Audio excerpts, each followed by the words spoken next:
नमस्कार दोस्तों। सोचिए जरा, अगर आज इसी पल आपको अपनी जिंदगी से वो सब छोड़ देने का मौका मिल जाए जो आपको अंदर ही अंदर तोड़ रहा है।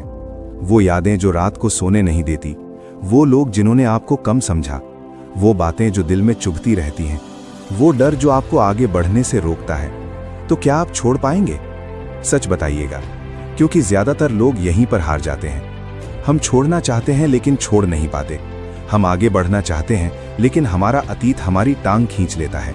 हम शांति चाहते हैं लेकिन हमारा दिमाग पुराने सीन बार बार चला देता है, और यहीं से शुरू होती है हमारी असली परेशानी। ये वीडियो सिर्फ एक ऑडियो बुक समरी नहीं है, ये एक आईना है जिसमें आपको आप खुद दिखाई देंगे। ये वीडियो आपको ये नहीं सिखाएगा कि दर्द क्यों हुआ, बल्कि ये सिखाएगा कि दर्द के साथ जीना कैसे बंद किया जाए। ये वीडियो आपको ये नहीं कहेगा कि सब कुछ ठीक हो जाएगा, बल्कि ये बताएगा कि अगर सब कुछ ठीक ना भी हो तब भी आप मजबूत कैसे रह सकते हैं। ज्यादातर लोग अपनी जिंदगी में इसलिए अटके रहते हैं क्योंकि उन्होंने पकड़ कर रखा होता है उन चीजों को जिन्हें कब का छोड़ देना चाहिए था। किसी इंसान की याद, किसी रिश्ते की उम्मीद, किसी गलती का पछतावा, किसी सपने का टूटना, या फिर उस डर का बोझ कि लोग क्या कहेंगे। निक ट्रेंटन की ये किताब हमें यही सिखाती है कि लेटिंग गो कोई कमजोरी नहीं है, बल्कि सबसे बड़ी ताकत है। लेकिन लेटिंग गो का मतलब ये नहीं कि आप हार मान लो, इसका मतलब ये है कि आप खुद को चुन रहे हैं। इस वीडियो को सुनते हुए कई बार आपका मन करेगा कि इसे पॉज कर दें, क्योंकि कुछ बातें सीधे दिल पर लगेंगी, कुछ सच्चाइयां अनकंफर्टेबल होंगी, और कुछ पल ऐसे होंगे जहां आपको लगेगा कि ये शब्द आपके लिए ही लिखे गए हैं। और यही इस वीडियो की सबसे बड़ी खासियत है। अगर आप इस वीडियो को आधा छोड़ देंगे तो आप वही करेंगे जो अब तक करते आए हैं, यानी खुद से भागना। लेकिन अगर आप इस वीडियो को अंत तक सुनते हैं तो हो सकता है आज के बाद आपकी सोच का तरीका बदल जाए, आपकी भावनाओं को देखने का नजरिया बदल जाए, और सबसे जरूरी बात, आपकी जिंदगी हल्की महसूस होने लगे।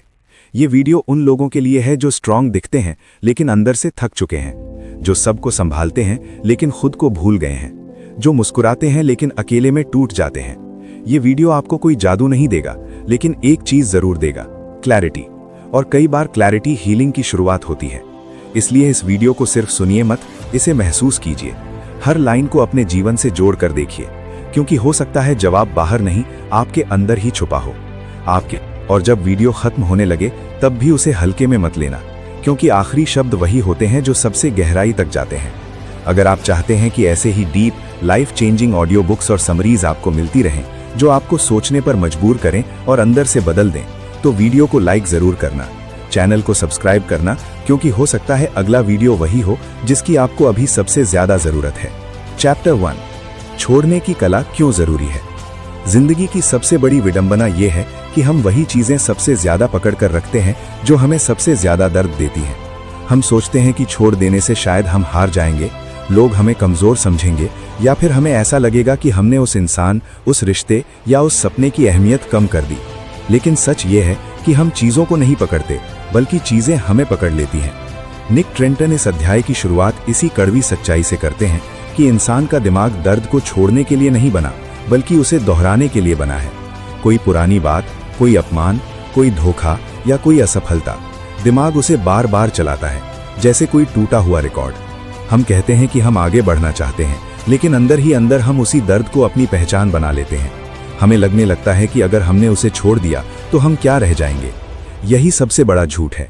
छोड़ना किसी चीज को भूल जाना नहीं होता, छोड़ना उस चीज को अपनी जिंदगी को कंट्रोल करने से रोक देना होता है। इस अध्याय में बहुत साफ शब्दों में बताया गया है कि इमोशनल पेन तब बढ़ता है जब हम उसे रेजिस्टेंस देते हैं। हम चाहते हैं कि ऐसा हमारे साथ ना होता, हम चाहते हैं कि लोग बदल जाएं, हम चाहते हैं कि बीता हुआ वक्त वापस आ जाए। लेकिन रियलिटी इससे बिल्कुल उलट है। जो हो चुका है वो हो चुका है। जितना ज्यादा हम उससे लड़ते हैं, उतना ही ज्यादा वो हमें अंदर से तोड़ता है। लेटिंग गो का मतलब ये नहीं कि आप गलत को सही मान लो, इसका मतलब ये है कि आप अपने मन को इस लड़ाई से बाहर निकाल लो। बहुत से लोग ये सोचते हैं कि अगर उन्होंने छोड़ दिया तो सामने वाला जीत जाएगा, लेकिन असल में जीत उसी की होती है जो शांति चुनता है। निक ट्रेंटन कहते हैं कि अटैचमेंट का सबसे खतरनाक रूप ये है कि हम अपनी खुशी को किसी और के बिहेवियर से जोड़ देते हैं। अगर वो अच्छा बोले तो हम खुश, अगर वो इग्नोर करे तो हम टूट जाते हैं। इस तरह हम अपनी जिंदगी की रिमोट कंट्रोल किसी और के हाथ में दे देते हैं, और जब तक आप ऐसा करते रहेंगे तब तक आप फ्री नहीं हो सकते। इस अध्याय में यह भी समझाया गया है कि लेटिंग गो एक प्रोसेस है, कोई एक दिन का फैसला नहीं। कभी कभी आप सोचेंगे कि आपने छोड़ दिया, लेकिन अगली ही रात वही यादें फिर से आ जाएंगी। इसका मतलब ये नहीं कि आप कमजोर हैं, इसका मतलब ये है कि आप इंसान हैं। असली स्ट्रेंथ ये है कि हर बार उन यादों को आने दो, लेकिन उन्हें बैठने मत दो। उन्हें देखो, महसूस करो और फिर खुद से कहो कि अब मैं इससे आगे बढ़ने का चुनाव कर रहा हूँ। ये अध्याय हमें ये भी सिखाता है कि बहुत बार हम दर्द को इसलिए नहीं छोड़ते क्योंकि वो हमें फेमिलियर लगता है। अजीब लगेगा सुनने में, लेकिन दर्द भी कंफर्ट जोन बन जाता है। हमें पता होता है कि इसमें दुख है, लेकिन कम से कम ये जाना पहचाना है। खुशी में जाने के लिए अनजाने वास्तों पर चलना पड़ता है और दिमाग वही चीज डरता है। इसीलिए लेटिंग गो डरावना लगता है। लेकिन लेखक साफ कहते हैं कि अगर आप आज नहीं छोड़ेंगे तो यही बोझ कल और भारी हो जाएगा। समय अपने आप हीलिंग नहीं करता, सही डिसीजंस हीलिंग करते हैं। इस अध्याय का सबसे पावरफुल संदेश यही है कि आप अपने विचार नहीं हैं, आप वो इंसान हैं जो उन विचारों को देख सकता है। जब आप ये समझ जाते हैं तभी असली आजादी शुरू होती है। अगर आप इस एक बात को गहराई से समझ गए कि छोड़ना कमजोरी नहीं बल्कि खुद के लिए खड़े होना है, तो यहीं से आपकी हीलिंग की यात्रा शुरू हो जाती है। चैप्टर 2, ओवरथिंकिंग का जाल और उससे बाहर निकलने का रास्ता। इस अध्याय में निक ट्रेंटन सीधे उस दुश्मन पर वार करते हैं जो बाहर नहीं बल्कि हमारे अपने दिमाग के अंदर बैठा होता है, और वो है ओवरथिंकिंग। लेखक कहते हैं कि ज्यादातर लोग अपनी जिंदगी में इसलिए परेशान नहीं हैं क्योंकि उनके साथ कुछ बहुत बुरा हो रहा है, बल्कि इसलिए परेशान हैं क्योंकि उनका दिमाग हर छोटी बात को बड़ा बनाकर बार बार सोचता रहता है। एक ही घटना, एक ही बातचीत, एक ही गलती, दिमाग उसे 100 बार रिप्ले करता है और हर बार उसे थोड़ा और पेनफुल बना देता है। हम सोचते हैं कि हम सोचकर किसी सल्यूशन तक पहुंच जाएंगे, लेकिन असल में ओवरथिंकिंग सल्यूशन नहीं, सफरिंग पैदा करता है। इस अध्याय में बड़ी गहराई से समझाया गया है कि दिमाग का काम सोचना है, लेकिन जब सोच पर आपका कंट्रोल नहीं रहता, तब वही सोच आपकी जिंदगी को कंट्रोल करने लगती है।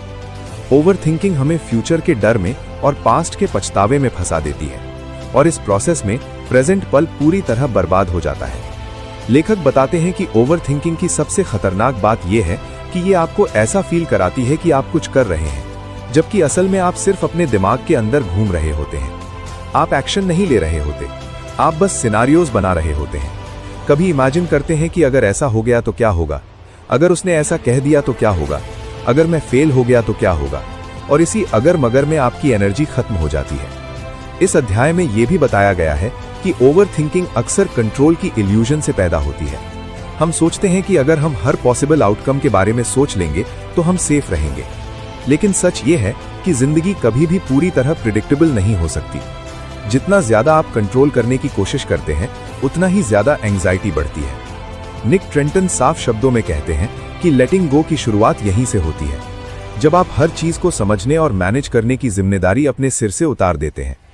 इसका मतलब ये नहीं कि आप केयरलेस हो जाते हैं, इसका मतलब ये है कि आप बेवजह की मेंटल लड़ाई बंद कर देते हैं। लेखक प्रैक्टिकल तरीके से समझाते हैं कि ओवरथिंकिंग को रोकने का सबसे पहला कदम अवेयरनेस है।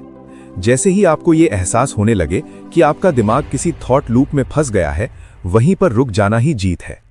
आपको उस थॉट से लड़ना नहीं है, आपको बस उसे ऑब्जर्व करना है। जब आप किसी थॉट को बिना जजमेंट के देखते हैं तो धीरे धीरे उसकी पकड़ ढीली पड़ने लगती है। इस अध्याय में यह भी बताया गया है कि इमोशंस को सप्रेस करना और लेटिंग गो करना दो अलग बातें हैं। बहुत से लोग सोचते हैं कि स्ट्रांग बनने के लिए फीलिंग को दबाना पड़ेगा, लेकिन दबाई गई फीलिंग्स और ज्यादा जोर से वापस आती हैं। लेटिंग गो का मतलब है इमोशन को महसूस करना, लेकिन उसके साथ अपनी पहचान नहीं जोड़ना। आप दुखी हो सकते, गो का मतलब है इमोशन को महसूस करना, लेकिन उसके साथ अपनी पहचान नहीं जोड़ना। आप दुखी हो सकते हैं, लेकिन आप दुख नहीं हैं। यही समझ ओवरथिंकिंग को कमजोर करती है। लेखक ये भी बताते हैं कि ओवरथिंकिंग हमें एक्शन से दूर रखती है, क्योंकि एक्शन में रिस्क होता है और सोच में सेफ्टी का इल्यूजन। लेकिन असल ग्रोथ एक्शन में ही होती है। जैसे ही आप छोटे छोटे कदम उठाना शुरू करते हैं, दिमाग अपने आप शांत होने लगता है, क्योंकि उसे प्रूव मिल जाता है कि आप संभाल सकते हैं। इस अध्याय का कोर मैसेज यही है कि शांति बाहर से नहीं आती, शांति तब आती है जब आप अपने दिमाग की हर बात पर भरोसा करना बंद कर देते हैं। हर थॉट सच नहीं होता, हर डर रियल नहीं होता, और हर चिंता जरूरी नहीं होती। जब आप ये सीख लेते हैं कि कौन सा थॉट पकड़ना है और कौन सा छोड़ देना है, तभी असली लेटिंग गो शुरू होता है, और तभी आपका दिमाग दुश्मन नहीं साथी बनना शुरू करता है। चैप्टर 3, अटैचमेंट, एक्सपेक्टेशंस और इमोशनल पेन का रिश्ता। इस अध्याय में निक ट्रेंटन उस जड़ तक पहुंचते हैं जहां से ज्यादातर इमोशनल पेन पैदा होता है, और वो है अटैचमेंट और एक्सपेक्टेशंस। लेखक कहते हैं कि दर्द किसी इंसान या सिचुएशन से नहीं आता, दर्द आता है उस कहानी से जो हमने अपने दिमाग में बना ली होती है। हम किसी इंसान से उम्मीद करते हैं कि वो हमें समझेगा, बदले में वैसा ही देगा, हमेशा हमारे साथ रहेगा, और जब रियलिटी उस उम्मीद से टकराती है तब हमें चोट लगती है। असल में इंसान नहीं बदलता, हमारी एक्सपेक्टेशंस टूटती हैं। इस अध्याय में बड़ी सादगी से समझाया गया है कि अटैचमेंट तब खतरनाक बन जाता है जब हम अपनी इमोशनल सेफ्टी किसी और के हाथ में दे देते हैं। हम सोचने लगते हैं कि अगर वो है तो मैं ठीक हूं, अगर वो चला गया तो मैं खत्म हो जाऊंगा। यही सोच हमें डिपेंडेंट बनाती है, और डिपेंडेंसी हमेशा डर पैदा करती है। लेखक बताते हैं कि हेल्थी कनेक्शन और अनहेल्दी अटैचमेंट में फर्क समझना बहुत जरूरी है। हेल्थी कनेक्शन में दो लोग एक दूसरे के साथ होते हैं क्योंकि वो चाहते हैं, लेकिन अनहेल्दी अटैचमेंट में हम किसी के साथ होते हैं क्योंकि हमें उसकी जरूरत होती है। जरूरत और चाहत के बीच का यही फर्क इमोशनल पेन की जड़ है।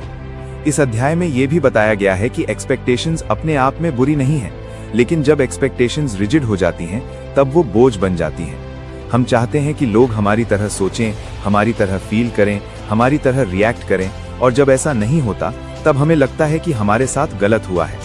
निक ट्रेंटन कहते हैं कि हर इंसान अपनी सीमाओं, अपने डर और अपने अनुभवों के साथ जी रहा होता है। जब हम दूसरों से वो मांगने लगते हैं जो वो दे ही नहीं सकते, तब फ्रस्ट्रेशन पैदा होती है।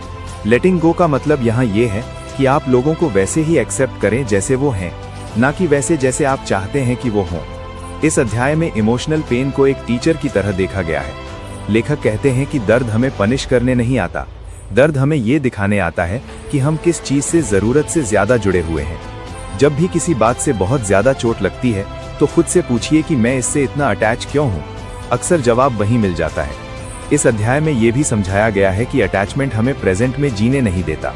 हम या तो फ्यूचर की उम्मीदों में खोए रहते हैं या पास्ट की यादों में उलझे रहते हैं, और इसी प्रोसेस में हम अभी के पल को खो देते हैं। लेटिंग गो हमें वापस प्रेजेंट में लाता है, जहां लाइफ सच में हो रही होती है। लेखक ये भी बताते हैं कि किसी को छोड़ना और अटैचमेंट छोड़ना दो अलग बातें हैं। आप किसी के साथ रहते हुए भी अटैचमेंट छोड़ सकते हैं, और किसी से दूर होकर भी अटैचमेंट पकड़े रह सकते हैं। असली फ्रीडम दूरी में नहीं, माइंडसेट में होती है। इस अध्याय का सबसे गहरा संदेश यही है कि जब तक आप अपनी खुशी का बोझ किसी और पर डालते रहेंगे, तब तक आप खुद को कमजोर बनाते रहेंगे। लेकिन जिस दिन आप ये सीख लेते हैं कि आपकी शांति आपकी अपनी जिम्मेदारी है, उसी दिन से इमोशनल पेन अपनी पकड़ खोने लगता है। वीडियो में आगे बढ़ने से पहले अगर आपको ये बुक समरी पसंद आ रहा है तो बुक्स विद रिंकी चैनल को सब्सक्राइब कर दीजिएगा। अटैचमेंट ढीला पड़ता है, एक्सपेक्टेशंस हल्की हो जाती हैं और जिंदगी धीरे धीरे आसान महसूस होने लगती है।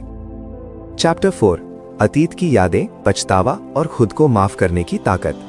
इस अध्याय में निक ट्रेंटन उस बोझ की बात करते हैं जो दिखाई नहीं देता, लेकिन इंसान को अंदर ही अंदर सबसे ज्यादा थका देता है, और वो है अतीत। बीती हुई बातें, गलत फैसले, छूटे हुए मौके, कहे गए शब्द और अनकहे जज्बात, ये सब हमारे दिमाग में ऐसे जमा रहते हैं जैसे कोई भारी सामान जिसे हम रोज ढोते हैं। लेखक कहते हैं कि ज्यादातर लोग अतीत से इसलिए नहीं निकल पाते क्योंकि वो खुद को माफ नहीं कर पाते। हम दूसरों की गलती तो समय के साथ भूलने लगते हैं, लेकिन अपनी गलती को हम अपनी पहचान बना लेते हैं। लगने लगता है कि मैंने ऐसा किया इसीलिए मैं ऐसा हूं। यही सोच इंसान को अंदर से तोड़ती है। इस अध्याय में बहुत साफ तरीके से समझाया गया है कि पछतावा तभी तक काम का है जब तक वो आपको सीख दे, लेकिन जब पछतावा सजा बन जाए तब वो जहर बन जाता है। बार बार खुद को दोष देना आपको बेहतर इंसान नहीं बनाता, बल्कि आपको प्रेजेंट से काट देता है। निक कहते हैं कि अतीत को बदला नहीं जा सकता, लेकिन अतीत से रिश्ता बदला जा सकता है। आप या तो उसे एक कहानी बना सकते हैं जिससे आप रोज खुद को चोट पहुंचाते हैं, या फिर उसे एक सबक बना सकते हैं जिससे आप आगे बढ़ते हैं। फर्क सिर्फ इस बात का है कि आप किस नजरिए से देखते हैं। इस अध्याय में यह भी बताया गया है कि हमारा दिमाग नेगेटिविटी को ज्यादा पकड़ कर रखता है। एक गलती 10 अच्छाइयों पर भारी पड़ जाती है, और यही वजह है कि हम खुद को हार्श तरीके से जज करते हैं। लेखक कहते हैं कि अगर आप किसी दोस्त से वैसे बात करें जैसे आप खुद से करते हैं, तो शायद वो दोस्त आपके साथ रहना ही छोड़ दे। खुद को माफ करना कमजोरी नहीं है, ये मैच्योरिटी है। इसका मतलब ये नहीं कि आपने जो किया वो सही था। इसका मतलब ये है कि आप खुद को आगे बढ़ने की इजाजत दे रहे हैं। इस अध्याय में लेटिंग गो का मतलब अतीत को भूलना नहीं, बल्कि अतीत को अपनी वर्तमान जिंदगी पर हावी होने से रोकना है। लेखक बताते हैं कि जब भी कोई पुरानी याद आती है तो खुद से ये पूछिए कि क्या मैं आज भी वही इंसान हूं जो तब था। ज्यादातर मामलों में जवाब होगा नहीं। इंसान बदलता है, सीखता है, ग्रो करता है, लेकिन जब तक आप खुद को उसी पुराने वर्जन में बांध कर रखते हैं तब तक आप अपने विकास को रोकते हैं। इस अध्याय में फॉरगिवनेस को एक गिफ्ट की तरह देखा गया है जो आप किसी और को नहीं, खुद को देते हैं। जब आप खुद को माफ करते हैं तब आप अपने मन से वो बोझ उतार देते हैं जो आपको आगे बढ़ने से रोक रहा था, और जैसे जैसे ये बोझ हल्का होता है वैसे वैसे जिंदगी फिर से सांस लेने लगती है। इस अध्याय का सबसे गहरा संदेश यही है कि हीलिंग फ्यूचर में नहीं, एक्सेप्टेंस में होती है। जो हो गया उसे बदला नहीं जा सकता, लेकिन जो होना है उसे बेहतर बनाया जा सकता है, और ये तभी मुमकिन है जब आप अतीत को उसके सही स्थान पर रख दें, यानी पीछे।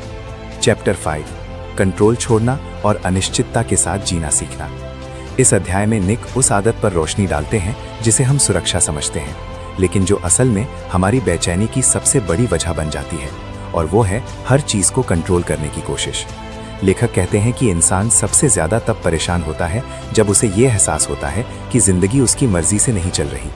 हम चाहते हैं कि लोग वैसा ही करें जैसा हम सोचते हैं, हालात वैसे ही बने जैसे हमने प्लान किया है, और भविष्य बिल्कुल साफ और प्रिडिक्टेबल हो।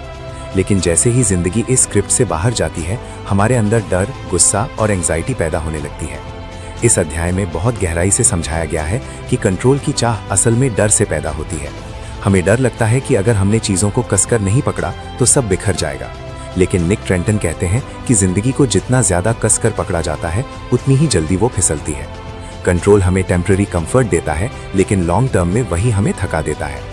लेखक बताते हैं कि हम अक्सर उन चीजों पर भी कंट्रोल करना चाहते हैं जो हमारे हाथ में होती ही नहीं, जैसे किसी का बिहेवियर, किसी का माइंडसेट या किसी सिचुएशन का आउटकम। और जब वो हमारे हिसाब से नहीं होता तब हम खुद को पावरलेस महसूस करने लगते हैं। इस अध्याय में यह भी समझाया गया है कि अनिश्चितता जिंदगी का दुश्मन नहीं है, बल्कि जिंदगी की सच्चाई है। कोई भी इंसान ये नहीं जानता कि अगले पल क्या होने वाला है, फिर भी हम सब जी रहे हैं, फैसले ले रहे हैं, आगे बढ़ रहे हैं। प्रॉब्लम अनिश्चितता नहीं है, प्रॉब्लम यह है कि हम उसे एक्सेप्ट नहीं करते। लेटिंग गो का मतलब यहाँ यह है कि आप इस सच को स्वीकार कर लें कि सब कुछ आपके कंट्रोल में नहीं होगा, और यही स्वीकार करना आपको अंदर से हल्का बना देता है। लेखक प्रैक्टिकल तरीके से बताते हैं कि जब आप कंट्रोल छोड़ना शुरू करते हैं तो इसका मतलब ये नहीं कि आप जिम्मेदारियां छोड़ देते हैं। इसका मतलब ये है कि आप अपना पूरा फोकस एफर्ट पर रखते हैं, आउटकम पर नहीं। आप अपना बेस्ट देते हैं, लेकिन रिजल्ट को लेकर खुद को टॉर्चर नहीं करते। इस माइंडसेट से एंग्जाइटी कम होने लगती है, क्योंकि अब आपकी शांति किसी एक रिजल्ट पर डिपेंड नहीं करती। इस अध्याय में यह भी बताया गया है कि कंट्रोल की आदत हमें प्रेजेंट से दूर ले जाती है। हम या तो फ्यूचर के वर्स्ट केस सिनेरियो सोचते रहते हैं या पास्ट की गलतियों को सुधारने की कोशिश करते रहते हैं। और इसी बीच आज का पल हाथ से निकल जाता है। जब आप ये सीख लेते हैं कि अभी जो आपके सामने है उसी पर देना है, तब दिमाग धीरे धीरे शांत होने लगता है। लेखक कहते हैं कि असली ताकत कंट्रोल में नहीं, एडेप्टेबिलिटी में होती है। जो इंसान बदलते हालात के साथ खुद को ढालना सीख लेता है, वही जिंदगी में आगे बढ़ता है। इस अध्याय का कोर मैसेज यही है कि जिंदगी को मैनेज नहीं किया जा सकता, जिंदगी को जिया जाता है। जितना ज्यादा आप फ्लो के साथ चलना सीखते हैं, उतना ही कम रेजिस्टेंस पैदा होता है, और जब रेजिस्टेंस कम होता है तब पेन भी कम होने लगता है। कंट्रोल छोड़ना डरावना लग सकता है, लेकिन उसी डर के पार वो शांति छुपी होती है जिसकी तलाश में इंसान पूरी जिंदगी भागता रहता है। चैप्टर 6, नई शुरुआत, खुद पर भरोसा और अंदर की आजादी। इस अध्याय में निक ट्रेंटन लेटिंग गो की यात्रा को उसके सबसे खूबसूरत पड़ाव तक ले आते हैं, जहां इंसान दर्द, डर और बोझ छोड़ने के बाद पहली बार खुद को हल्का और आजाद महसूस करता है। लेखक कहते हैं कि ज्यादातर लोग नई शुरुआत से नहीं, बल्कि पुरानी पहचान छोड़ने से डरते हैं। हम इतने समय तक अपने दुख, अपनी असफलताओं और अपने घावों के साथ जीते आए होते हैं कि वही हमारी पहचान बन जाते हैं। जब उन्हें छोड़ने की बात आती है तो हमें लगता है कि अब मैं कौन रह जाऊंगा, लेकिन यही सवाल असल में बदलाव का दरवाजा खोलता है। इस अध्याय में बड़ी गहराई से समझाया गया है कि लेटिंग गो का आखिरी मतलब खुद पर भरोसा करना है। जब आप अतीत छोड़ते हैं, एक्सपेक्टेशंस ढीली करते हैं, कंट्रोल छोड़ते हैं, तब आपके पास सिर्फ आप बचते हैं। और यहीं पर बहुत से लोग घबरा जाते हैं, क्योंकि उन्होंने कभी खुद पर पूरा भरोसा करना सीखा ही नहीं होता। निक कहते हैं कि खुद पर भरोसा कोई अचानक आने वाली फीलिंग नहीं है, ये छोटे छोटे फैसलों से बनता है। हर बार जब आप अपने डर के बावजूद सही कदम उठाते हैं, हर बार जब आप खुद को रिस्पेक्ट देना चुनते हैं, हर बार जब आप अपने मेंटल पीस को प्राथमिकता देते हैं, तब आप खुद पर भरोसा मजबूत करते हैं। इस अध्याय में यह भी बताया गया है कि नई शुरुआत का मतलब नई जिंदगी नहीं, बल्कि उसी जिंदगी को नए नजरिए से देखना है। हालात वही हो सकते हैं, लोग वही हो सकते हैं, लेकिन आपकी अंदर की स्टेट बदल जाती है। जब आप अंदर से बदलते हैं तो बाहर की चीजों का असर अपने आप कम हो जाता है। लेखक बताते हैं कि लेटिंग गो के बाद इंसान को सबसे पहले जो चीज मिलती है वो है क्लैरिटी।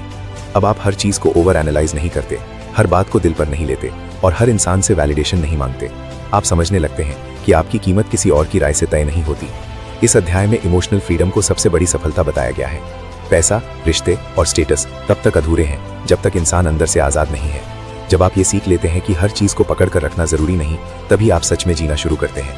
लेखक कहते हैं कि लेटिंग गो का सबसे बड़ा रिवॉर्ड यही है कि आप प्रेजेंट में आ जाते हैं। अब आप बीते हुए कल को सुधारने में एनर्जी नहीं लगाते और आने वाले कल से डरते नहीं। आप आज में रहते हैं और आज ही वो जगह है जहां शांति मिलती है। इस अध्याय का सबसे पावरफुल संदेश यही है कि हीलिंग कोई डेस्टिनेशन नहीं है, ये एक तरीका है जीने का। कुछ दिन आप मजबूत महसूस करेंगे, कुछ दिन कमजोर, लेकिन फर्क इतना होगा कि अब आप खुद को उस कमजोरी के लिए जज नहीं करेंगे। आप जानते होंगे कि आप प्रोसेस में हैं और यही अवेयरनेस आपको आगे बढ़ाती रहेगी। इस अध्याय के साथ निक ट्रेंटन ये साफ कर देते हैं कि लेटिंग गो का मतलब खाली हो जाना नहीं, बल्कि अननेसेसरी बोझ हटाकर अपनी जिंदगी में स्पेस बनाना है। स्पेस जहां शांति सांस ले सके, जहां खुशी बिना डर के आ सके और जहां आप खुद के साथ सुकून महसूस कर सकें। यही असली आज़ादी है और यही इस पूरी किताब का सार है। चैप्टर 7, लेटिंग गो को जीवन की आदत बनाना और सच्ची शांति पाना। इस आखिरी अध्याय में निक ट्रेंटन लेटिंग गो को किसी एक फैसला या फेस की तरह नहीं, बल्कि जीवन जीने के तरीके की तरह पेश करते हैं। लेखक कहते हैं कि ज्यादातर लोग सोचते हैं कि उन्होंने एक बार छोड़ दिया तो सब खत्म हो गया, लेकिन सच ये है कि जिंदगी हर दिन आपको कुछ ना कुछ छोड़ने का मौका देती है।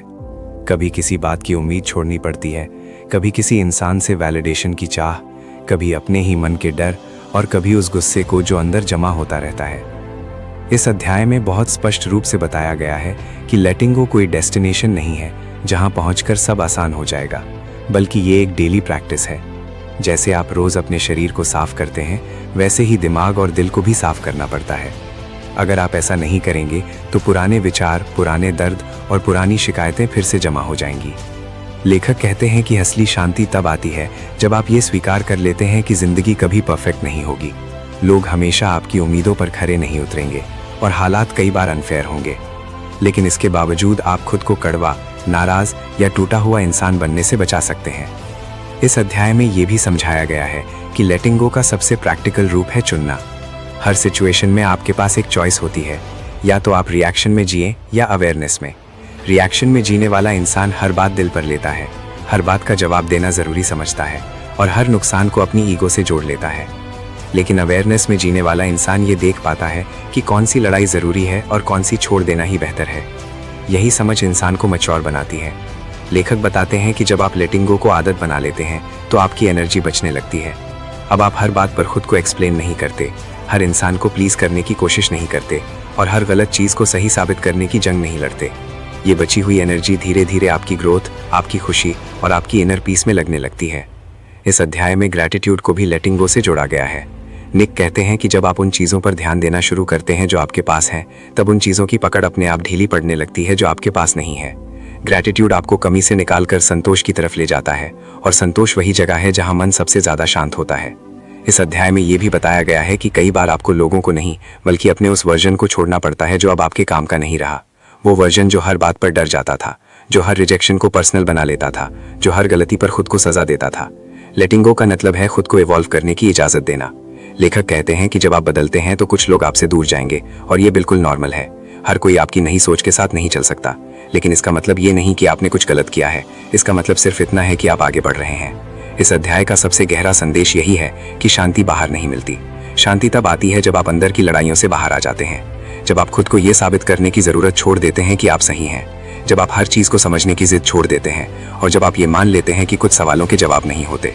लेटिंग गो आपको कमजोर नहीं बनाता, ये आपको हल्का बनाता है, और जब इंसान हल्का हो जाता है तभी वो खुलकर जी पाता है। इस किताब का अंत इसी सच्चाई के साथ होता है कि जिंदगी को पकड़कर नहीं जिया जाता, जिंदगी को महसूस करके जिया जाता है। जितना ज्यादा आप छोड़ना सीखते हैं, उतना ही ज्यादा आप पाते हैं शांति, क्लैरिटी और खुद के साथ एक गहरा कनेक्शन। और यही लेटिंग गो की असली कला है। अगर आप यहाँ तक इस वीडियो के साथ बने रहे हैं तो इसका मतलब साफ है कि आप सिर्फ सुन नहीं रहे थे, आप महसूस कर रहे थे। आपने अपने अंदर कहीं ना कहीं उस बोझ को पहचाना है जिसे आप कब से ढोते आ रहे थे। हो सकता है वो कोई इंसान हो, कोई याद हो, कोई पछतावा हो, कोई डर हो, या फिर वो वर्जन हो जो अब आपके काम का नहीं रहा। इस ऑडियो बुक समरी का मकसद आपको ये बताना नहीं था कि आपकी ज़िंदगी में क्या गलत है, बल्कि आपको ये एहसास दिलाना था कि आप उससे बाहर निकल सकते हैं। लेटिंग गो का मतलब भागना नहीं होता। लेटिंग गो का मतलब होता है खुद को वो शांति देना जिसके आप हकदार हैं। आज अगर इस वीडियो की एक भी बात आपके दिल तक पहुंची है, अगर किसी एक लाइन ने भी आपको अंदर से हिला दिया है, तो इसे यहीं ख़त्म मत होने दीजिए। आज से छोटे स्तर पर ही सही, लेकिन छोड़ने की प्रैक्टिस शुरू कीजिए।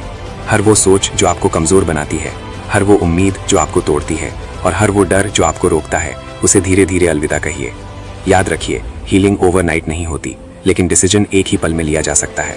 और अगर आपको लगता है कि ऐसे ही डीप मोटिवेशनल और लाइफ चेंजिंग ऑडियो बुक्स आपकी ज़िंदगी में क्लैरिटी ला सकते हैं, तो इस वीडियो को लाइक ज़रूर कीजिए, क्योंकि आपका एक लाइक इस तरह के कंटेंट को और लोगों तक पहुंचाने में मदद करता है।